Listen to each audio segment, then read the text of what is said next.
का जो question number 3 है उसी का तीसरा नंबर क्वेश्चन हमारे सामने है। इसमें हमसे ये कहा जा रहा है कि साबित करें कि 6 प्लस रूट 2 एक अपरिमेय संख्या है। मैंने आपको बताया था कि जब भी हमें किसी संख्या को अपरिमेय साबित करना हो तो सबसे पहले हम लोग ये मान लेंगे कि दी गई संख्या एक परिमेय संख्या है। यहाँ हमें 6 प्लस रूट 2 को एक अपरिमेय संख्या साबित करना है, तो सबसे पहले हम लोग मान लेंगे कि 6 प्लस रूट 2 जो है ये एक परिमेय संख्या है। तो यहाँ हम लोग लिखेंगे माना 6 प्लस रूट 2 एक परिमेय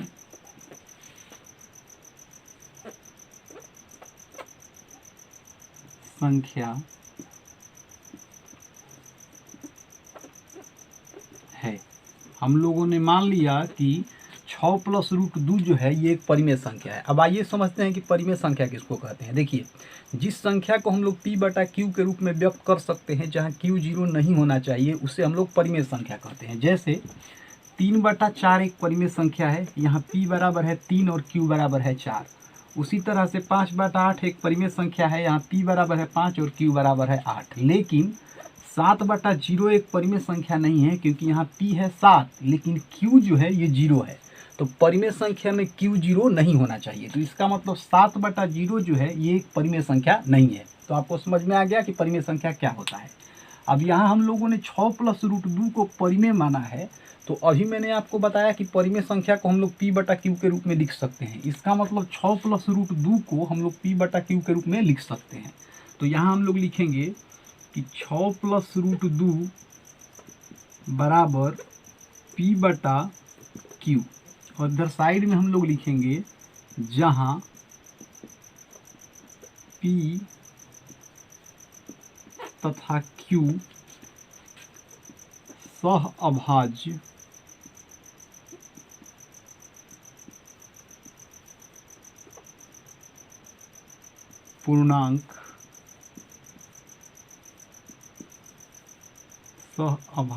पूर्णांक हैं तथा q बराबर नॉट इक्वल्स टू 0। अब आइए इस चीज़ को हम लोग समझते हैं। देखिए, अभी मैंने आपको समझाया कि परिमेय संख्या में q जो है वो 0 नहीं होना चाहिए। तो ये चीज़ तो आपको समझ में आ गया। अब हम लोग ये समझेंगे कि सह अभाज्य पूर्णांक क्या होता है। देखिए, दो संख्याएं सह अभाज्य संख्याएं कहलाती है या सह अभाज्य पूर्णांक कहलाती है अगर उन दो संख्याओं के गुणनखंड में एक को छोड़कर कोई भी उभयनिष्ठ गुणनखंड उपस्थित न हो। जैसे 7 और 13 सह अभाज्य संख्याएं हैं या फिर सह अभाज्य पूर्णांक है। कैसे? देखिए, 7 का अगर आप गुणनखंड निकालिएगा तो आपको मिलेगा 1 और 7। 13 का अगर आप गुणनखंड निकालिएगा तो आपको मिलेगा 1 और 13। अब 7 और 13 के गुणनखंड में एक ही वो संख्या है जो कि 7 के भी गुणनखंड में है और 13 के भी गुणनखंड में है। एक को छोड़कर ऐसी कोई संख्या नहीं है जो 7 और 13 दोनों के गुणनखंड में उपस्थित हो। तो हम लोग ये कहेंगे कि 7 और 13 जो है ये सह अभाज्य पूर्णांक है या फिर सह अभाज्य संख्याएं हैं। तो इतना तक आपको समझ में आ गया। अब देखिए, यहाँ पे हम लोगों ने लिखा है कि 6 प्लस रूट 2 बराबर p बटा q। अब यहाँ पे हम लोगों का पहला मकसद ये है कि किसी तरह हम लोग रूट 2 को एक तरफ कर दें और इसके बाद जो भी संख्याएं हमारे पास है उसको हम लोग दूसरी तरफ कर दें। तो अगर हम लोग रूट 2 को एक तरफ करेंगे तो हमारे पास बचेगा p, q और 6। तो रूट 2 को हम लोग एक तरफ करेंगे और p, q और 6 को हम लोग दूसरी तरफ करेंगे। तो यहाँ से अगर हम लोग रूट 2 को बाहर निकाल दें तो हमें मिलेगा रूट 2 बराबर, देखिए p बटा q को हम लोग यहाँ जो कहते हो लिख देंगे।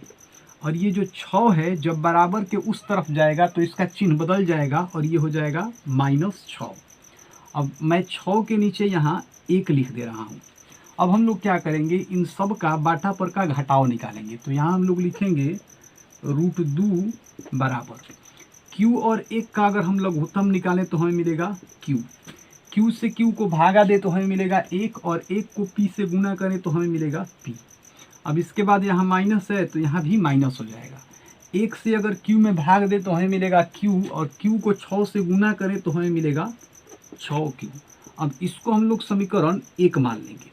अब यहाँ पे हम लोग समीकरण फर्स्ट पे विचार करेंगे और समीकरण फर्स्ट के भी जो ये वाला हमारा पार्ट है इस पे हम लोग विचार करेंगे। तो यहाँ हमें 3 प्रकार की संख्याएं दिखाई दे रही है, P, Q और 6। तो P और Q को हमने ऑलरेडी ये मान रखा है कि ये हमारा पूर्णांक है। अब बात कर लेते हैं 6 की। तो देखिए 6 भी एक पूर्णांक है। अब आप कहिएगा कि 6 पूर्णांक कैसे है। देखिए जो संख्या पूर्ण होती है उसे हम लोग पूर्णांक कहते हैं। जैसे 5, 6, 7, 9 ये सब पूर्ण है, तो इसको हम लोग क्या बोलेंगे, पूर्णांक बोलेंगे। जबकि 5.2 लिख लीजिए, चाहे 6.5 लिख लीजिए, चाहे 7.2 लिख लीजिए, ये पूर्ण नहीं है, ये सब दशमलव में है, तो इन सब को हम लोग पूर्णांक नहीं कहेंगे। और ये जो हमारी संख्याएं हैं 5, 6, 7 और 9 ये क्या है, पूर्णांक है। तो इस हिसाब से 6 क्या हो जाएगा, पूर्णांक हो जाएगा। देखिए जब भी दो पूर्णांक को हम आपस में जोड़े, घटाएं, गुना करें या भागा करें, हमें हमेशा एक पूर्णांक ही मिलेगा। तो अगर हम लोग P-6Q को ध्यान से देखें, P-6Q को हम ध्यान से देखें, तो P तो अकेले है, लेकिन यहाँ दो संख्याएं हैं 6 और Q। 6Q का मतलब हुआ 6 गुना Q। और अभी मैंने आपको बताया कि 6 भी पूर्णांक है और Q भी पूर्णांक है, मतलब यहाँ दो पूर्णांक एक दूसरे से गुना के रूप में जुड़े हुए हैं। मैंने आपको अभी बताया कि दो पूर्णांक का अगर हम लोग गुना कराएंगे तो हमेशा हमें क्या मिलेगा, पूर्णांक ही मिलेगा। तो इसका मतलब ये है कि 6Q भी यहाँ क्या है, पूर्णांक है।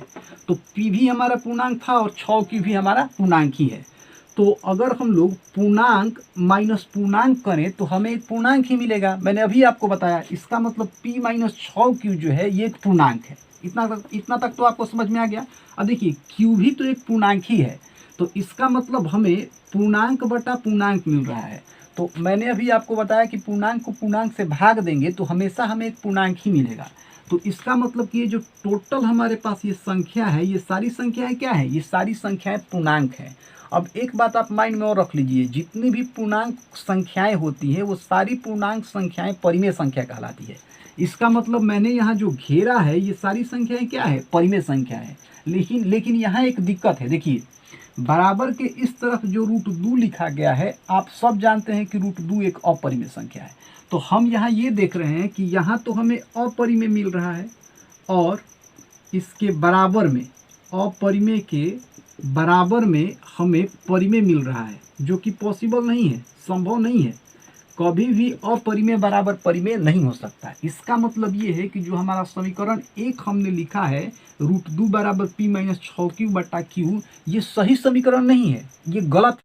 तो इसका मतलब ये है कि जो हमने यहाँ समीकरण 1 लिखा है ये सही नहीं है।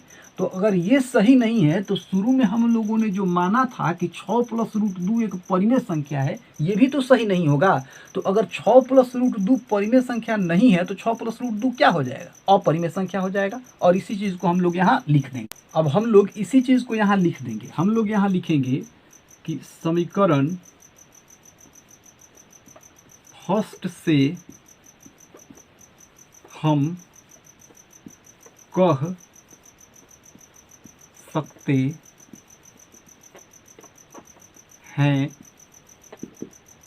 कि 6 + √2 एक परिमेय संख्या नहीं है। 6 + √2 एक परिमेय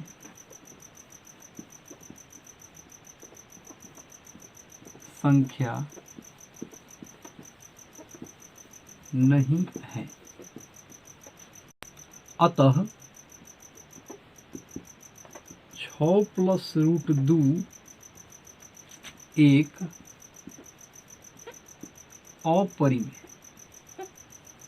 अपरिमेय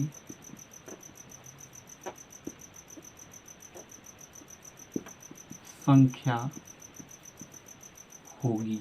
और यही हमको साबित भी करना है।